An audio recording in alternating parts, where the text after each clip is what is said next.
L'Antéchrist a une mission, et cette mission est de se faire passer pour le véritable Messie. Le véritable Messie, lorsqu'il reviendra pour gouverner le monde depuis Jérusalem, et donc depuis un État saint d'Israël qui doit être restauré. Pour que l'Antéchrist puisse imiter le Messie avec succès, il doit accomplir plusieurs choses. Par exemple, il doit libérer la Terre Sainte pour les Juifs. Il l'a déjà fait. Il doit ramener les Juifs en Terre Sainte pour qu'ils la revendiquent comme leur. Il l'a déjà fait. Il doit restaurer un État d'Israël en Terre Sainte et faire croire aux Juifs qu'il s'agit de l'Israël saint, de David et Salomon. Il l'a déjà fait. Il doit faire de l'État d'Israël l'État dominant dans le monde.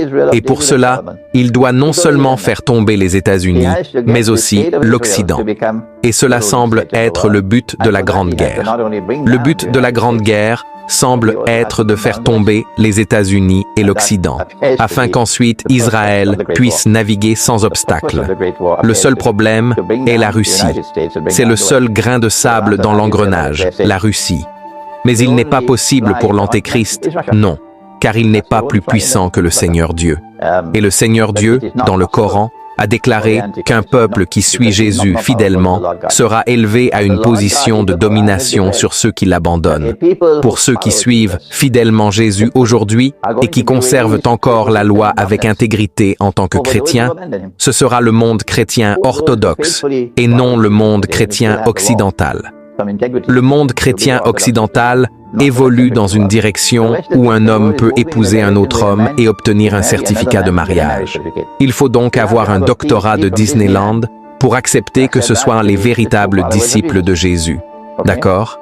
Et donc, l'Antéchrist ne peut pas arrêter la Russie.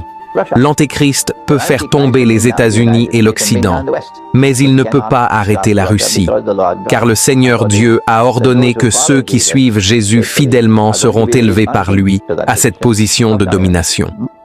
Lorsque la Grande Guerre aura lieu, ce sera donc un pseudo-État dominant dans le monde qu'Israël prétendra être. Mais c'est la fin de l'histoire. Quand Jésus reviendra, il se débarrassera de l'Antéchrist. Gog et Magog seront détruits. Et c'est la fin de ce État d'Israël. Et cela ouvre la voie maintenant au véritable État dominant lorsque Jésus reviendra.